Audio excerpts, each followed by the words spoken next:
Capítulo 19. Preparação para o Armagedom espiritual. Havíamos recolhido precioso material para demoradas reflexões em torno do milagre da vida, nem sempre valorizada pelas criaturas humanas, quando distantes da fé religiosa, dos valores éticos e morais, dos compromissos com a realidade existencial.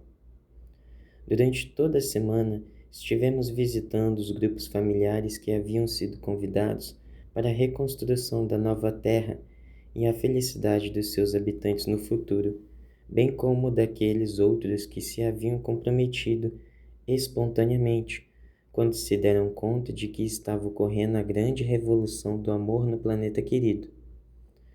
Voltamos aos lares de Hermenegildo e Rosalinda, de Alonso e Eunice, e noutros mais onde estivéramos, nos quais os processos de reencarnações vitoriosas desenvolviam-se conforme esperado.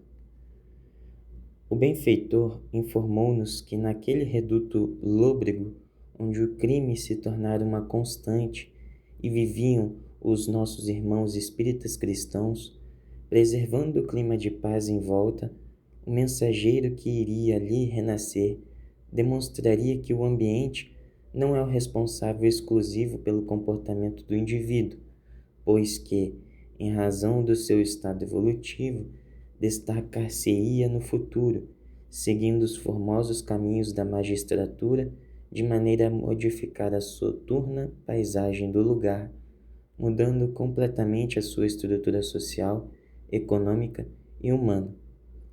Por outro lado, o filhinho de Alonso e Eunice deveria dedicar-se às ciências médicas, de modo a mais humanizar essa doutrina, que vem sofrendo grande desrespeito por parte de alguns dos seus membros, que se olvidam do juramento de Hipócrates para dela fazer uma indústria lucrativa em detrimento das vidas que se estiolam em abandono, longe de qualquer sentimento de compaixão.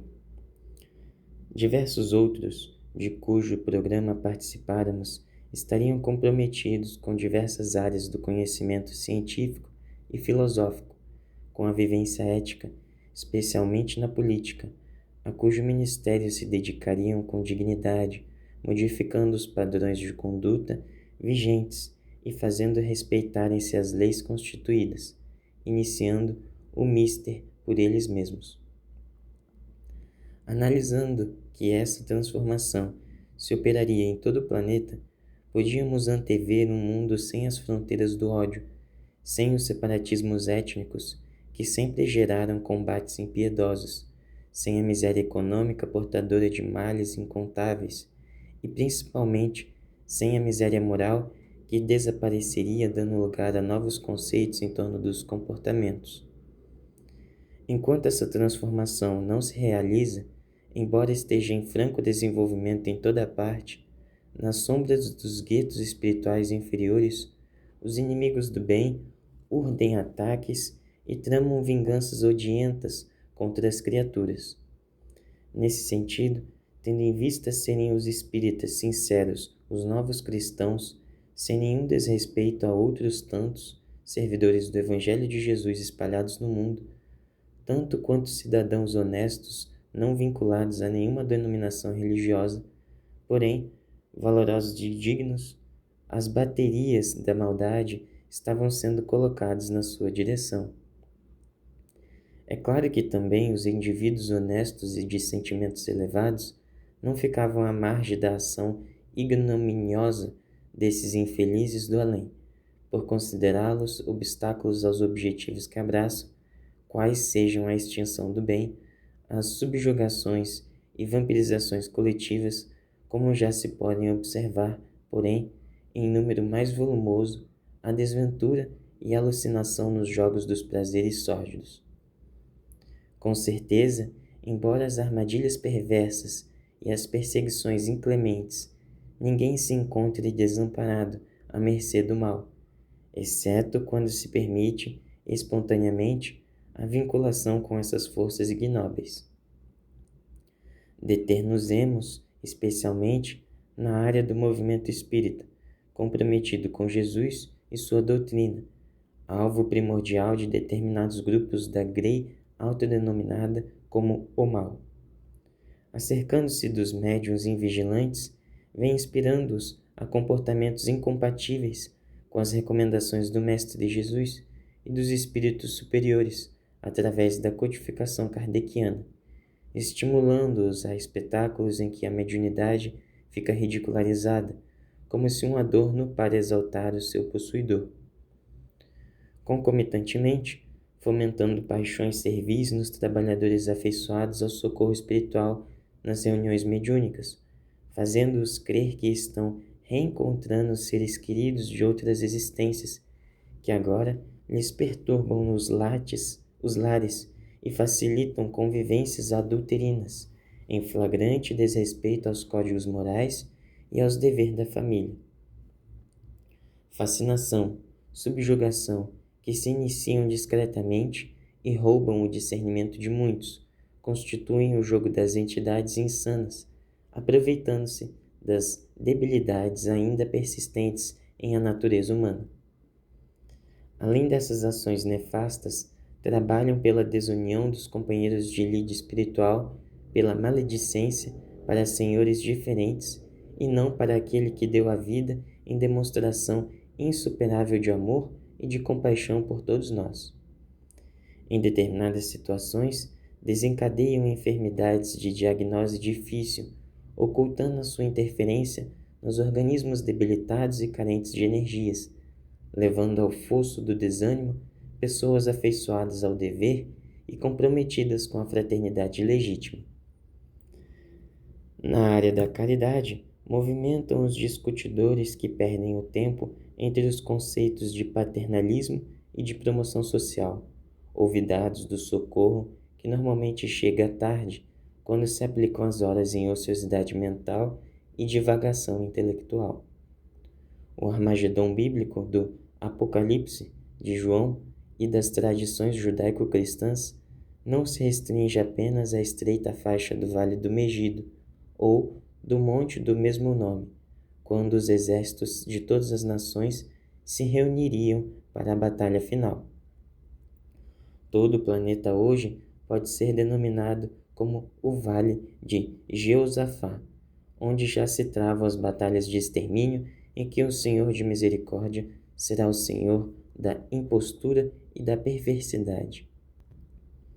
Legiões de dedicados missionários do bem movimentam-se em toda parte, de forma a atenuar as consequências da imprevidência de uns, do desespero de outros, e na seara espírita, as advertências dos mentores são contínuas, não as entendendo aqueles que se encontram surdos para a verdade, distraídos para a renovação moral intransferível, volúveis ao compromisso assumido, porque autofascinados tornam-se modernos narcisos.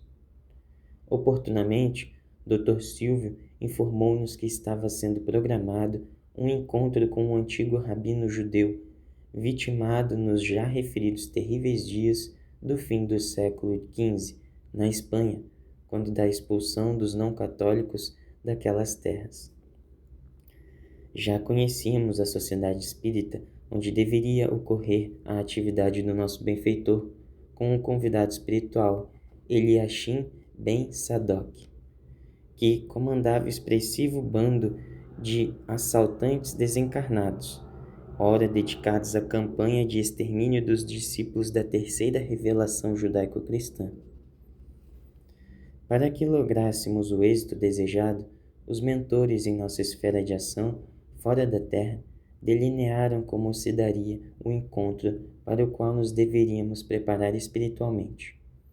Predispostos ao labor e confiando na divina misericórdia, dirigimos-nos ao núcleo espírita, onde tivemos oportunidades anteriores de estagiar.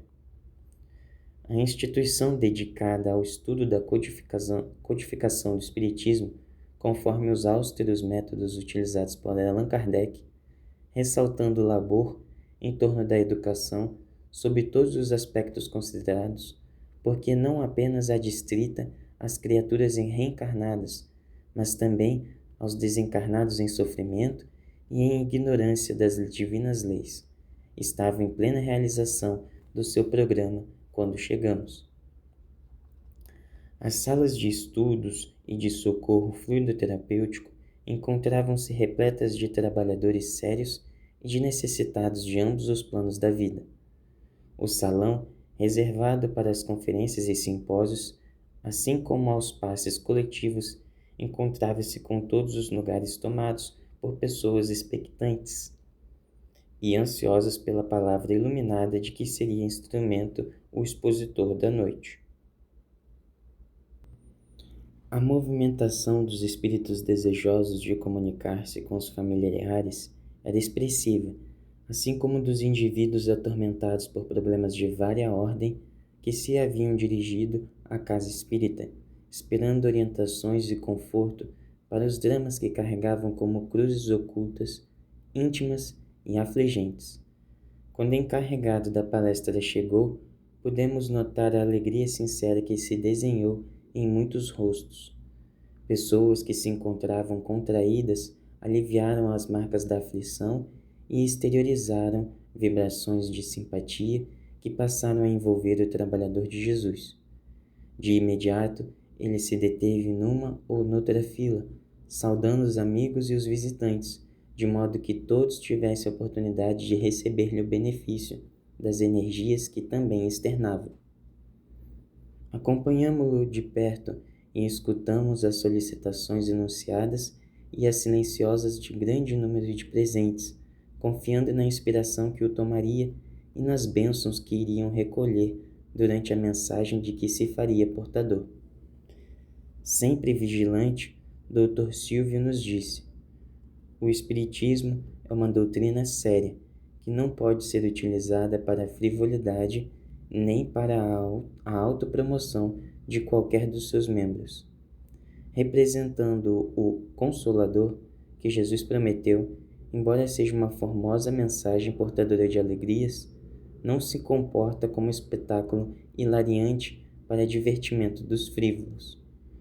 Quase todas essas pessoas, assim como os espíritos que acorreram a este local, são portadores de graves questões que o atormentam, ansiando por uma orientação de equilíbrio e apoio fraternal, a fim de poderem recuperar as forças que lhes facultem continuar na marcha até a libertação orgânica.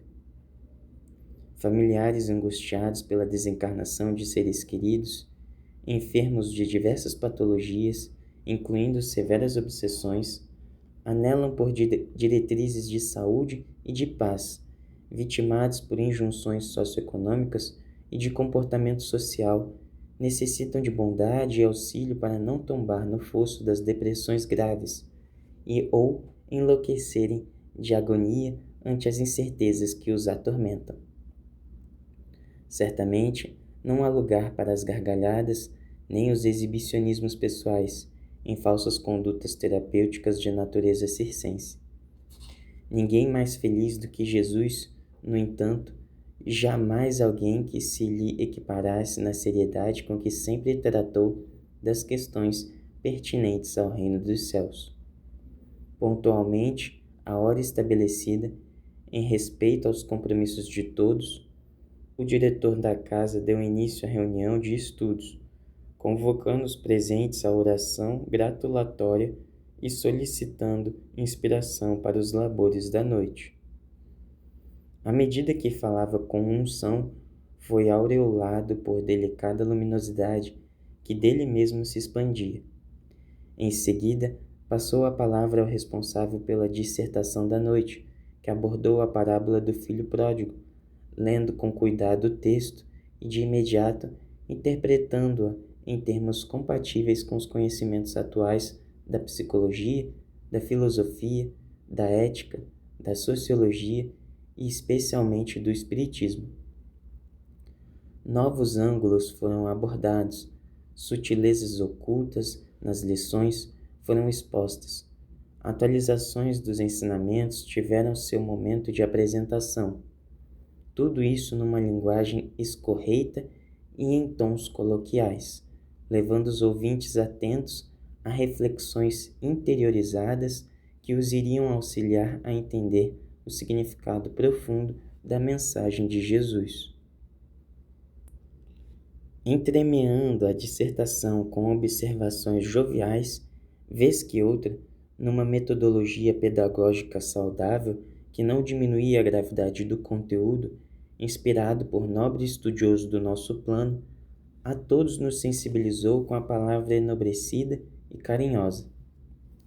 Ao terminar, a psicosfera ambiente era de paz, abrindo espaço para a aplicação coletiva dos passes, quando os médiuns dedicados ao Mister tomaram suas posições em diferentes lugares, iniciando-se as vibrações que canalizaram para todos os presentes as energias revigorantes que os sensitivos absorviam e distribuíam, iluminando todo o amplo espaço.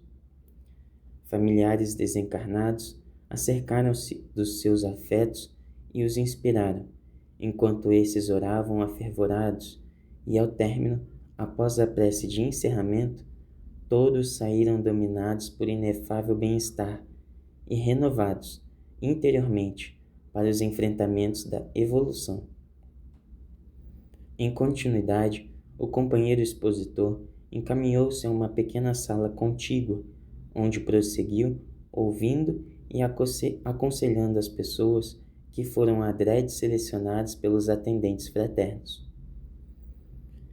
Sempre acompanhado por abnegados mensageiros do nosso plano, sob a orientação do seu mentor, ofereceu o pábulo alimentício da palavra do Evangelho, com os esclarecimentos espíritas em torno dos problemas de cada um, enquanto os benfeitores espirituais se encarregavam de anotar o endereço de cada paciente, a fim de prosseguirem auxiliando-o com os recursos de que são portadores. A ordem, a disciplina e o asseio da instituição faziam-se presentes em toda parte, demonstrando que o serviço do bem não deve ser feito de improviso, de qualquer maneira, merecendo o respeito que se dedica a todas as questões relevantes. Depois de algumas horas de atendimento, o companheiro dirigiu-se ao lar com alguns amigos que o acompanhavam no Mister, enquanto ficamos participando das atividades que prosseguiam em nossa esfera de ação. Embora as instalações fossem cerradas no plano físico, palestras espíritas sucederam-se no salão e nos outros setores. Espíritos afervorados ao dever continuaram em atendimento aos necessitados de toda a ordem. O trabalho é a tônica de manutenção do equilíbrio em todo lugar. O repouso é uma necessidade orgânica. No entanto, quando se busca demasiado descanso, foge-se ao dever sob falsos pretextos, porquanto mudança de atividade, despertando novos estímulos emocionais, também funciona como renovação de energias. A noite avançava quando chegaram aos trabalhadores especializados no tipo de reunião que logo mais teria lugar. Na sala mediúnica, especialmente reservada aos atendimentos de desobsessão, a movimentação dos espíritos dedicados ao Mister era significativa. Havia-se encerrado um labor e técnicos em limpeza psíquica ambiental adentraram-se no recinto para prepará-lo para o próximo compromisso.